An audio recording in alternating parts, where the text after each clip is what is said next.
सुनिए, हाथ उठाओ जल्दी से। सबने सुनी है? रख लो।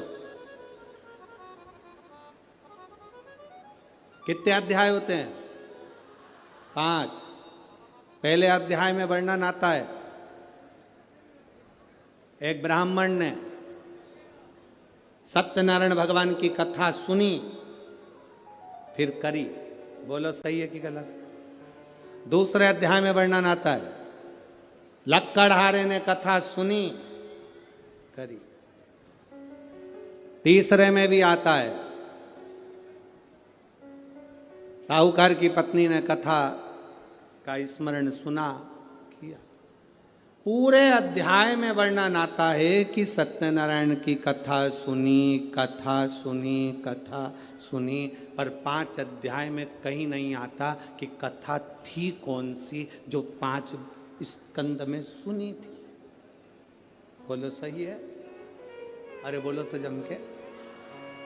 उसमें लिखा है कि ये वाली कथा सुनी थी, उसमें लिखा सत्यनारायण जी की कथा सुनी, फिर उन्होंने करी, पर थी कौन सी कथा?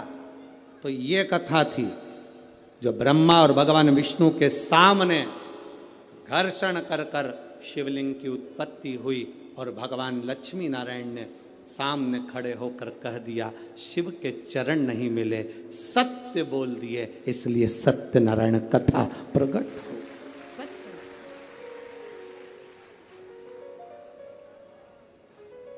ब्रह्मा जी से पूछा, आपको भगवान का सिर मिला? हाँ। ना मानो तो केतकी के फूल से पूछो। केतकी के फूल ने झूठ बोल दिया, श्राप दे दिया भोलेनाथ ने, तू मेरे पर कभी नहीं चढ़ेगा। गाय से पूछा, गाय ने झूठ बोल दिया, तेरा मुख अपवित्र होगा, तू झूठ बोली इसलिए झूठन खाएगी।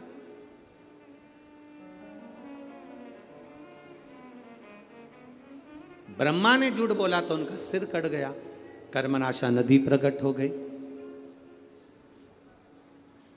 शीश कटा हुआ बड़ का पेड़ बन गया। कौन बड़ के पेड़ की पूजन करे? क्योंकि ब्रह्मा ने झूठ बोला था।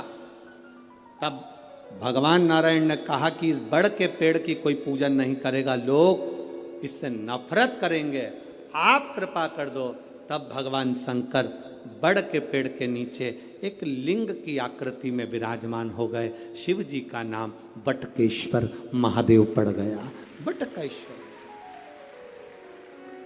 शिव का नाम बटकेश्वर महादेव पड़ गया। बटकेश्वर।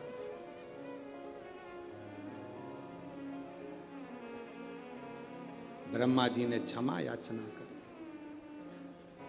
क्षमा करी, तब सृष्टि के निर्माण की ओर आगे बढ़े। तब उसको समझना, आपकी और हमारी पूरी जिंदगी निकल जाएगी तो नहीं समझ पाएंगे कि शंकर है क्या, शिव है क्या। थोड़ा सा ज्ञान प्राप्त कर लिया और विचार कर लिया कि हम तो शंकर जी को बहुत जानते हैं, हम शिव जी को बहुत जानते हैं। ना ना भाई, शिव को पहचानना बहुत कठिन, बहुत कठिन।